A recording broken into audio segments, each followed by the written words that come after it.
असफलता मुझे कभी नहीं पछाड़ पाएगी अगर मेरा सफल होने का संकल्प काफी मजबूत है।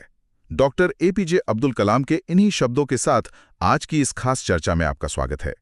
ये यूपीएससी मेंस के लिए हमारे दैनिक समसामयिक विषयों की श्रृंखला का एक अहम हिस्सा है और आज हम इंडियन एक्सप्रेस में प्रकाशित एक लेख के आधार पर इसरो के सामने खड़ी एक बहुत बड़ी चुनौती पर गहराई से बात करेंगे। आज मतलब 12 जनवरी 2026 का दिन भारतीय अंतरिक्ष अनुसंधान संगठन इसरो के लिए कह सकते हैं कि एक बड़ा झटका लेकर आया। साल का पहला ही लॉन्च PSLV C62 मिशन वो कामयाबी की मंजिल तक नहीं पहुंच सका। जी, और इसमें 16 सैटेलाइट्स थे जिनमें 7 विदेशी भी थे। हाँ, लेकिन रॉकेट अपनी तय कक्षा में स्थापित ही नहीं हो पाया। अब देखिए, अंतरिक्ष अभियानों में असफलताएं तो होती हैं, पर यहां बात इतनी सीधी नहीं है। बिल्कुल नहीं है। चिंता की बात यह है कि ये लगातार दूसरी बार है जब इसरो के सबसे भरोसेमंद रॉकेट PSLV के साथ ऐसा कुछ हुआ है, जिसे वर्कहॉर्स कहा जाता है। एग्जैक्टली, जो दशकों से भारत का गौरव रहा है। तो आज की हमारी खोज का मिशन यही है, ये समझना कि इसरो का ये भरोसेमंद सिपाही बार बार एक ही जगह पर क्यों लड़खड़ा रहा है। हम PSLV की पूरी कार्यप्रणाली को समझेंगे, इसके उस तीसरे चरण की गुत्थी को सुलझाएंगे जहां सारी समस्या आ रही है, और ये जानने की कोशिश करेंगे कि इन असफलताओं का इसरो के भविष्य के लिए क्या मतलब है। तो चलिए इस मामले की तह तक चलते हैं। एक भरोसेमंद रॉकेट और लगातार दूसरी बड़ी विफलता। पिछली बार ऐसा पिछले साल मई में हुआ था। ये महज एक इत्तेफाक तो नहीं हो सकता। बिल्कुल नहीं, और यही बात इस घटना को ज्यादा गंभीर बनाती है। मतलब देखिए, अगर दो अलग अलग वजहों से विफलता होती तो उसे अलग अलग तकनीकी खामी मान सकते थे। सही। लेकिन यहाँ चिंता की बात यह है कि दोनों ही मामलों में समस्या एक ही जगह पर एक ही चरण में आई। अच्छा। रॉकेट ने श्रीहरिकोटा से उड़ान भरी। पहले 2 चरण एकदम सही तरीके से काम करते हुए अलग हुए, लेकिन जैसे ही तीसरे चरण की बारी आई, सब कुछ गड़बड़ा गया। एक मिनट, आप कह रही हैं कि दोनों बार समस्या बिल्कुल एक ही जगह पर आई? जी हाँ। इसका मतलब तो ये हुआ कि पिछली गलती से या तो सीखा नहीं गया, या जो सुधार किए गए वो काफी नहीं थे। यही तो सबसे बड़ा सवाल है। ISRO के चेयरमैन V नारायण की पिछली टिप्पणियों के अनुसार मई की विफलता का कारण था इंजन का कंबस्शन चेंबर, मतलब दहन कक्ष। उसमें प्रेशर का अचानक से गिर जाना, प्रेशर ड्रॉप। आसान भाषा में कहें तो इंजन को जितनी ताकत लगानी चाहिए थी वो नहीं लगा पाया। बिल्कुल। इसके लिए एक विफलता विश्लेषण समिति भी बनी थी, लेकिन हैरानी की बात है कि उसकी रिपोर्ट आज तक सार्वजनिक नहीं की गई है। और आज की विफलता के बारे में क्या संकेत है? अभी आधिकारिक तौर पर कुछ कहना थोड़ी जल्दबाजी होगी, लेकिन जो शुरुआती डेटा आ रहा है वो उसी पुरानी कहानी की तरफ इशारा कर रहा है। मतलब वही प्रेशर वाली समस्या? लगता तो ऐसा ही है। देखिए, रॉकेट को अपनी कक्षा में टिके रहने के लिए एक न्यूनतम गति चाहिए होती है, जिसे हम ऑर्बिटल वेलोसिटी कहते हैं। हमा चलाता है। अगर वो गति हासिल नहीं होती तो पृथ्वी का गुरुत्वाकर्षण उसे वापस अपनी ओर खींच लेता है और वो वायुमंडल में आखिर जल जाता है। और PSLV को ये इंशाइदन गति, ये निर्णायक तेजी, वो तीसरे चरण में ही मिलती है। और ऐसा लगता है कि आज फिर रॉकेट उस जादुई आंकड़े को छूने से चूक गया। तो ये समझना कि दबाव कम होने से मिशन फेल हो सकता है, हमें सीधे रॉकेट के दिल में ले जाता है। आखिर ये 4 चरणों वाली मशीन काम कैसे करती है? बिल्कुल। खासकर जब हम इसे इसरो का वर्कहॉर्स कहते हैं, तो इसके पीछे कोई तो वजह होगी। वजह बहुत बड़ी है। वर्कहॉर्स का तमगा इसे ऐसे ही नहीं मिला। 50 से ज्यादा सफल उड़ानें भरी हैं इसने। चंद्रयान 1, मंगलयान, सब इसी से गए थे। जी, इसी रॉकेट ने वो ऐतिहासिक मिशन दिए। इसकी विश्वसनीयता ही इसकी पहचान रही है। तो इसे समझने के लिए इसके 4 चरणों की यात्रा को समझना होगा। ठीक है। हर चरण एक अलग रॉकेट की तरह है, जिसका अपना इंजन और ईंधन होता है। काम पूरा होने पर वो हिस्सा अलग हो जाता है ताकि बाकी के रॉकेट पर से वजन कम हो जाए। तो शुरुआत होती है पहले चरण से। इसका काम सिर्फ एक है, जमीन से ऊपर उठाना। सही। पहला चरण पूरी तरह से ब्रूट फोर्स का खेल है, मतलब सिर्फ ताकत का प्रदर्शन। हाँ, इसका मकसद है रॉकेट को धरती के शक्तिशाली गुरुत्वाकर्षण और वायुमंडल के घने हिस्से के खिंचाव से लड़कर ऊपर उठाना। ये एक सीधी खड़ी चढ़ाई है जो लगभग 50-60 किलोमीटर तक जाती है। और इसमें सबसे ज्यादा ताकत लगती होगी। सबसे ज्यादा। इसीलिए इसमें ठोस ईंधन का इस्तेमाल होता है, जो बहुत तेजी से जलकर जबरदस्त थ्रस्ट पैदा करता है। ये चरण मुश्किल से 2 मिनट तक चलता है और फिर ये भारी भरकम हिस्सा अलग होकर समुद्र में गिर जाता है। यानी पहले चरण का काम रॉकेट को एक शुरुआती धक्का देकर रास्ते से हटना है। फिर आता है दूसरा चरण। बिल्कुल। दूसरे चरण में मिशन का चरित्र बदल जाता है। अब रॉकेट सिर्फ सीधा ऊपर नहीं जाता, बल्कि धीरे धीरे क्षैतिज मतलब हॉरिजॉन्टली मुड़ना शुरू कर देता है। अच्छा, तो यहीं से वो कर्व लेना शुरू करता है। हाँ, ये वो मोड़ है जहाँ रॉकेट आसमान को चीरने के बजाय धरती के चारों ओर घूमने की तैयारी करता है। ये चरण वाहन को करीब 220-50 किलोमीटर की ऊंचाई तक ले जाता है। और इसमें इसरो का वो मशहूर इंजन है। जी, इसमें इसरो का मशहूर स्वदेशी विकास इंजन इस्तेमाल होता है, जो तरल ईंधन पर चलता है।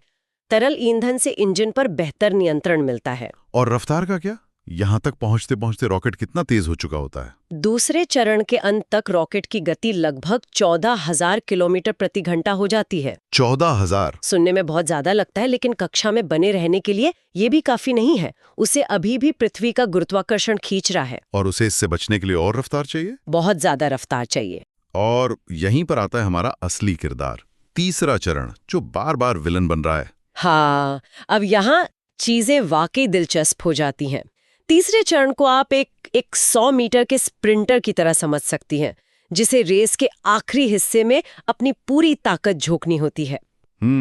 इस समय तक वाहन लगभग पूरी तरह से क्षैतिज हो चुका होता है और पृथ्वी के चारों ओर एक अस्थायी सब ऑर्बिटल रास्ते पर होता है। मतलब अगर उसे वहीं छोड़ दिया जाए तो वो वापस गिर जाएगा।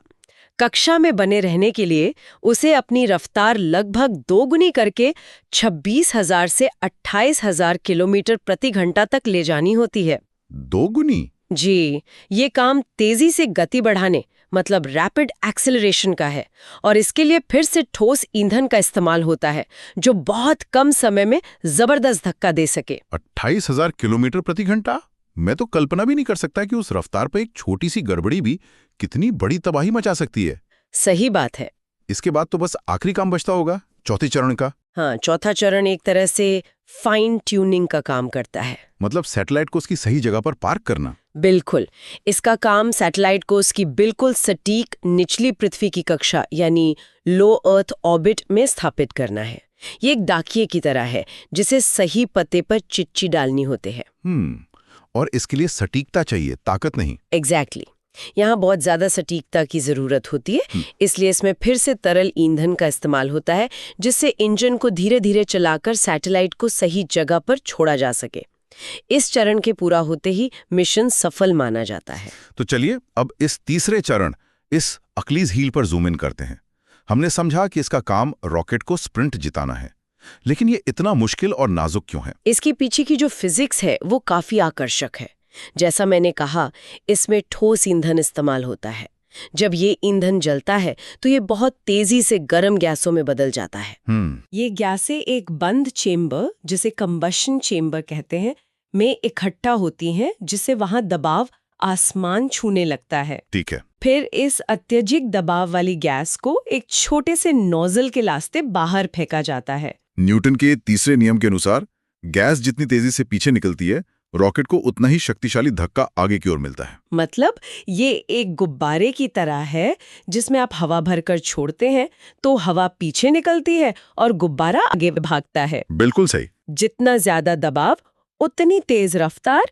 समीकरण तो सीधा लगता है। बिल्कुल सही सादृश्य है। लेकिन अब कल्पना कीजिए कि उस गुब्बारे में एक छोटा सा छेद है, तो हवा लीक हो जाएगी। और आप उसमें कितनी भी हवा भरें, वो दबाव बन ही नहीं पाएगा। यही यहाँ हो रहा है। अगर किसी भी कारण से, जैसे किसी मैन्युफैक्चरिंग डिफेक्ट या दरार की वजह से दहन कक्ष में एक छोटा सा लीक भी हो जाता है, तो दबाव कम हो जाएगा। दबाव कम तो थ्रस्ट कम, और थ्रस्ट कम तो रफ्तार कम। नतीजा, रॉकेट अपनी कक्षा तक पहुंचने की जरूरी गति हासिल नहीं कर पाता और मिशन असफल हो जाता है। और जैसा कि स्रोत बताते हैं, पिछली बार का कारण यही था, एक विनिर्माण दोष, एक मैन्युफैक्चरिंग डिफेक्ट। जी। एक छोटा सा छेद और करोड़ों का मिशन, सालों की मेहनत सब दांव पर लग जाती है। हाँ, और अगर आज की विफलता का कारण भी यही निकलता है, तो ये इसरो के लिए बहुत बड़ी शर्मिंदगी की बात होगी। क्यों? क्योंकि यह किसी एक पुर्जे की खराबी नहीं, बल्कि एक प्रक्रिया की विफलता को दर्शाता है। ये दिखाता है कि क्वालिटी कंट्रोल में कहीं कोई बड़ी चूक हो रही है, जिसे पहली बार के बाद भी पकड़ा नहीं जा सका। तो इन सब का इसरो के लिए क्या मतलब है? इसका असर कहाँ कहाँ पड़ेगा? इसका असर कई स्तरों पर होगा। देखिए, अंतरिक्ष अभियानों में गलती की गुंजाइश वो रेजर थिन होती है, मतलब ना के बराबर। दुनिया की हर अंतरिक्ष एजेंसी, चाहे वो नासा हो या रॉसकॉस्मॉस, सबने असफलताएं झेली हैं। ये इस काम का हिस्सा है। लेकिन एक स्थापित और भरोसेमंद रॉकेट के साथ लगातार एक ही वजह से 2 असफलताएं, ये गंभीर चिंता का विषय है। ये संगठन के भीतर की प्रक्रियाओं पर सवाल खड़े करता है। बिल्कुल। स्रोत में एक बहुत चौंकाने वाला आंकड़ा भी है। इसरो के पिछले 6 अभियानों में से 3 असफल रहे हैं। 50%। 50% की विफलता दर। लेकिन क्या यह आंकड़ा थोड़ा भ्रामक नहीं है? हो सकता है कि ये हाल के मिशन ज्यादा जटिल या प्रायोगिक हों। इसरो के समर्थक तो यही कहेंगे। ये एक जायज सवाल है, और ये सच है कि इनमें SSLV जैसे नए रॉकेट के शुरुआती लॉन्च भी शामिल थे, जहां असफलता की आशंका ज्यादा होती है। ठीक है। लेकिन PSLV कोई नया या प्रायोगिक रॉकेट नहीं है। ये इसरो का सबसे मैच्योर, सबसे स्थापित लॉन्च व्हीकल है। इससे तो रूटीन उड़ानों की उम्मीद की जाती है। एग्जैक्टली। इस वर्क हॉर्स के लिए हाल के समय में ऐसी विफलता दर किसी भी लिहाज से स्वीकार्य नहीं है। और इसका एक व्यावसायिक पहलू भी तो होगा। ये सिर्फ विज्ञान या प्रतिष्ठा की बात नहीं है, यहाँ पैसा भी दांव पर लगा है। आपने बिल्कुल सही नब्ज पकड़ी है। PSLV इसरो की व्यावसायिक शाखाओं एंट्रिक्स और अब NSIL new space India limited के लिए राजस्व का एक प्रमुख स्रोत रहा है। भारत ने दर्जनों देशों के सैकड़ों सैटेलाइट्स को PSLV के जरिए लॉन्च करके अरबों डॉलर कमाए हैं। इसने भारत को वैश्विक लॉन्च बाजार में एक भरोसेमंद और किफायती खिलाड़ी के रूप में स्थापित किया। जी, अब सोचिए, जब बाजार में स्पेसएक्स जैसी कंपनी हर हफ्ते फैल्कन 9 रॉकेट सफलतापूर्वक लॉन्च कर रही हो, तब विश्वसनीयता पर लगा ये सवालिया निशान इसरो के लिए कितना महंगा पड़ सकता है। अंतर्राष्ट्रीय ग्राहक ऐसे रॉकेट पर दांव क्यों लगाएंगे जिसका हालिया रिकॉर्ड डामाडोल हो? यही तो बात है। ये वाकई एक मुश्किल स्थिति है, लेकिन हमें ये भी नहीं भूलना चाहिए कि इसरो का इतिहास संकटों से उभरने और हर बार पहले से ज्यादा मजबूत होकर वापसी करने का रहा है। सही। चंद्रयान 2 की लैंडिंग में मिली आंशिक विफलता के बाद चंद्रयान 3 की ऐतिहासिक सफलता इसका सबसे ताज़ा और सबसे बड़ा उदाहरण है। इसमें कोई शक नहीं है। ISRO की सबसे बड़ी ताकत उसकी वैज्ञानिक प्रतिभा और अपनी गलतियों से सीखने की क्षमता रही है। वो हार मानने वालों में से नहीं है। बिल्कुल नहीं। उम्मीद यही है कि वे इस समस्या की जड़ तक जाएंगे और एक स्थायी समाधान के साथ वापसी करेंगे। लेकिन इस बार चुनौती दोहरी है। सिर्फ तकनीकी खामी को दूर नहीं करना है, बल्कि ग्राहकों और दुनिया का भरोसा भी दोबारा जीतना है। तो आज की इस चर्चा में हमने PSLV C62 की हालिया विफलता के बहाने ISRO के सामने खड़ी एक बड़ी चुनौती को समझा। हमने देखा कि कैसे PSLV जैसा भरोसेमंद रॉकेट काम करता है, क्यों इसका तीसरा चरण इतना नाजुक है, और कैसे एक ही जगह पर बार बार की विफलता ISRO की तकनीकी प्रक्रिया, उसकी प्रतिष्ठा और उसके व्यावसायिक भविष्य पर गंभीर सवाल खड़ी कर रही है। ये पूरी स्थिति एक बहुत महत्वपूर्ण सवाल पर आकर टिक जाती है। क्या? तीसरे चरण में बार बार होने वाली इन समस्याओं को देखते हुए भविष्य के लिए असली चुनौती सिर्फ एक विनिर्माण दोष को ठीक करना नहीं है, बल्कि शायद अब समय आ गया है कि इस वाहन के पूरे तीसरे चरण के डिजाइन, उसके निर्माण की प्रक्रिया और उसके क्वालिटी कंट्रोल के तरीकों का ही पुनर्मूल्यांकन किया जाए। एक संगठन अपनी दशकों पुरानी विश्वसनीयता और भविष्य के लिए जरूरी नवाचार के बीच संतुलन कैसे बनाता है, जब उसका सबसे भरोसेमंद साधन ही लड़खड़ाने लगे? यह सवाल सिर्फ इसरो के लिए नहीं, बल्कि किसी भी बड़े तकनीकी संगठन के लिए अहम है। इसी विचार के साथ हम आज की ये चर्चा समाप्त करते हैं। हमें उम्मीद है कि इस विश्लेषण से आपको इस विषय की गहराई को समझने में मदद मिली होगी, खासकर उन अभ्यर्थियों को जो UPSC की तैयारी कर रहे हैं। अगर आपको हमारी ये कोशिश पसंद आई हो तो कृपया इसे लाइक और सब्सक्राइब करना न भूलें। आपके कोई सवाल या सुझाव हों तो हमें कमेंट्स में ज़रूर बताएं। हमारे साथ जुड़ने के लिए धन्यवाद। मिलते हैं अगले विषय के साथ।